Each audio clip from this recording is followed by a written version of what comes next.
Hi everyone, I'm Olivia. Let's talk books.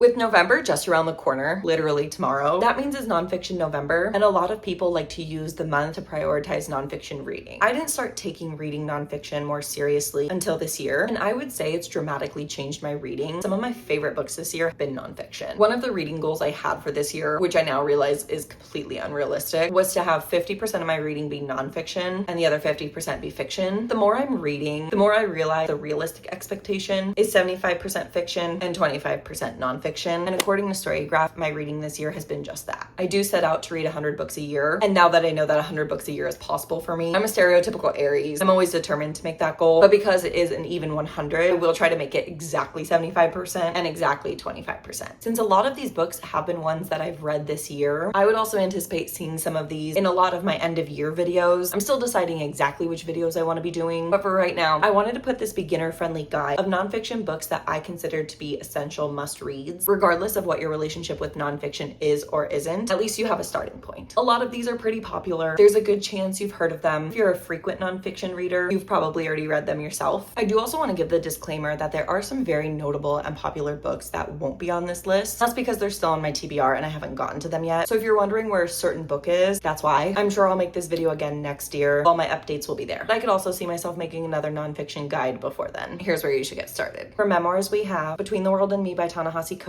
I Am by Maggie O'Farrell, and Know My Name by Chanel Miller. I'm starting with the book that I think is the best on this list. I think everyone in general should be reading Ta-Nehisi Coates' work. This book is a perfect entryway into nonfiction because it's short, it's impeccably written, and it is absolutely unflinching. I know a lot of people avoid serious fiction and nonfiction altogether because it can be intense and uncomfortable, but I think that's the power of work that addresses serious issues and themes, because how are you supposed to move through the world as a more conscientious and intentional person to do the most collective good if you aren't confronting true systemic issues in society and the world? This book is structured as a series of letters that Ta-Nehisi wrote to his young son to understand what it means to move through America as a Black man. So while I've put this in the memoir section, it's just as much a critique of American history and society and the long-term effects of slavery in this country. This is excellent. I mean, there's really only so much I can say about it. You just need to go read it. Then we have I Am 17 Brushes with Death by Maggie O'Farrell. And yes, she's the same Maggie O'Farrell who wrote Hamnet and most recently The Marriage Portrait, but the subtitle of this book is straightforward and exactly what the book talks about. It's a collection of memories about distinct times throughout her life that she's either been close to death herself or within close enough proximity. And because this does talk about near-death experiences, I totally understand if you don't want to be within a 10-foot radius of this book. Whatever your relationship with death is, whether you fear it, it's not something that bothers you, you've had a lot of death in the family, or maybe you've been lucky, death hasn't really been something that's been clouding your life, I think everybody should read this, even though it is pretty existential. I mean, it's about near-death experiences, but I really walked away from this book feeling alive, and I think that's the point Maggie O'Farrell was trying to get at. She's had all of these scary experiences, but she remains present in the I am. She doesn't take life for granted, and I do think it's something worthwhile to be able to look at your past mistakes where you were able to make it through an experience by sheer luck. It'll be challenging to conquer your own fears with this, but it's very worth it. Know My Name by Chanel Miller might arguably be the best known off of this list, but this book is about Chanel Miller, who was violently sexually attacked on Stanford's campus. At the time, she was anonymous under Jane Doe, so her attacker's name was and is well known. This is a tough read, whoever you are, but especially as a woman and as someone who has daughters, I was bawling. Not only is Miller an excellent writer, she's painfully honest and doesn't leave any stone unturned. And because this covers the full scope of the incident, her life afterward, the court case, and beyond that, when her victim statement went viral, you also see how unfair the legal system is and society's larger issue with not believing women. After you read Between the World and Me, pick up Know My Name. And again, what these both do so well is they talk about the larger universal impact of their stories. One as a Black man, one as a woman who was sexually assaulted. These next three I'm classifying as Observant Hope Core. Devotions by Mary Oliver is a poetry collection, and I have two essay collections, The Anthropocene Reviewed by John Green and Braiding Sweetgrass by Robin Wall Kimmerer. Devotions by Mary Oliver is a poetry collection of her selected works, so it is just snippets of previously published work, but it's nice to have her best hits in one spot. I took my time reading this book throughout the course of a month, reading a few poems here and there, sitting down and reading a larger chunk. It serves whatever purpose you need, but Mary Oliver has such a resounding wonder and love for the earth and nature. Just seeing her observations of the world is just warm and comforting. She does also share her worries and concerns for the preservation of the natural world. The Anthropocene, reviewed by John Green, is one of my favorite books of all time. It's an essay collection where he rates a variety of things, from Diet Dr. Pepper to the Bonneville Salt Flats to sunsets to whispering, and how they pertain to his life and his interaction with those things. This geological era is called the Anthropocene, which is the era of time that humans exist on Earth. This definitely helps quell some existential doom and gloom while also remaining hopeful and present. You will want to make your own Anthropocene review and think about the things that you've been impacted by in your life. This is a book that really makes me champion people giving things a rating, regardless if it's fiction or nonfiction, a movie, an album. Anything you interact with can be rated on a 5-star scale because it makes you more aware of your own perspective and emphasizes that not having an opinion is still maintaining an opinion. This book is easier to read while still being impactful. We have critics and pieces of criticism. This does so in a much more personal and engaging way. You'll probably fly through this physically reading it, but the audiobook is a little bit longer. Either way, you can't go wrong. Braiding Sweetgrass by Robin Wall Kimmerer, Indigenous Wisdom, Scientific Knowledge, and the Teachings of Plants, I think is going to be my favorite nonfiction book of the year. There's still 2 months left, don't quote me on that, but right now it's my favorite. This is an essay collection that emphasizes our reciprocal relationship with the natural world. She talks about indigenous traditions while also applying scientific knowledge and evidence. It's incredible. It feels like she's gentle parenting us through absolute horrors of colonialism, capitalism, and environmental disasters by just stating the simple facts of you have to respect the earth in order to mutually benefit from it. This is a longer book, and if you're only looking to pick up one book during the month of Nonfiction November, this would be one to slowly work your way through. Then we have 2 books. Yes, I know this is only one. I don't own the other one yet, but if you want 2 books about politics and policy, I'm recommending Doppelganger by Naomi Klein and Poverty by America by Matthew Desmond. Poverty by America is just that. It's a very short book that talks about how poverty is a policy choice, and that here in America, there is no reason other than selfish political interest for people to remain impoverished. I also liked this because it talks about our local Wisconsin communities in Milwaukee and Madison. Also, Braiding Sweetgrass does because Robin Wall Kimmerer went to UW-Madison. Before he published this one, he has another book called Evicted, which also talks about poverty in America. So this definitely feels like an extension of Evicted. If you're somebody who already cares about poverty abolition, nothing will really be new to you in this book, but it can still serve as a good reference point if you need to quickly cite something. I find myself recommending it more than I thought I would. Doppelganger by Naomi Klein actually won the inaugural Women's Prize for Nonfiction, and I don't know what's more harrowing, the contents of this book or reading this book with a 2025 lens. She talks about getting her identity mistaken online and confused with a right-wing talking head during the current president's first administration. It talks about online culture. It talks about the cult of the administration. It is a stark warning, and to be living through it again invokes a level of unease that really just makes your skin crawl. It's real life dystopian. I even had to put it down and take breaks while reading this, but that's how we remain prepared and can move forward confidently and doing the most amount of good. This last section is actually an author recommendation, and you can definitely include Ta-Nehisi Coates in this as well because you should be reading all of his work, but everybody should be reading Hanif Abdurraqib. He is one of the best writers and thinkers right now. I am just blown away by all of the work that he does. I also met him last year while he was on his book tour, and see him giving a poetry reading live while answering questions felt like you were experiencing one of his books in real time. I'm a huge new fan of his work, and I've read 3 of his books in the past 2 years. Right now I only own 2, but I'll get the 3rd one eventually. The book that I'm missing is A Little Devil in America in Praise of Black Performance. It's an essay collection that goes through different notable and historic Black performances and his reaction and critique of society. So it's a perfect blend of art, music, and history. My favorite book of his is They Can't Kill Us Until They Kill Us. This is a combination of personal essay collection and musical critique. Throughout this book, he critiques artists, performances, albums. He is a huge music buff, but the way he blends his personal experience to his opinion and greater conversations about music, I'm like awestruck on every single page. Even if he's talking about an artist that I don't particularly like or know, I just can't imagine reading this and walk away unaffected. And of the 3 books, the writing in this is my favorite. And then the last book of his that I've read is There's Always This Year on Basketball and Ascension. Unlike the others that were essays, this is structured very creatively because just as much as he is a music fan, he's also a massive basketball fan, specifically of the Minnesota Timberwolves. So the structure of this is that of a basketball game. Instead of chapters, it's quarters, it's timeouts, it's the beats that mark a basketball game. And this one is more personal because he talks about the culture of basketball while growing up Black and Muslim in Ohio and grieving the loss of his mom at a young age. Just blends everything together so beautifully. Even if you don't like basketball, you will still like and appreciate this book. And this is the book that I also saw him on tour for. I think I read A Little Devil in America, Then There's Always This Year, and then They Can't Kill Us Until They Kill Us. I think I have that right. And there you have it. These are my must-read nonfiction recommendations. If you've read any of these, what did you think? And in honor of There's Always This Year, comment a basketball and if you've read any of these. And let me know what you thought of them too. But as always, I'm Olivia. Happy reading, and I'll see you next time.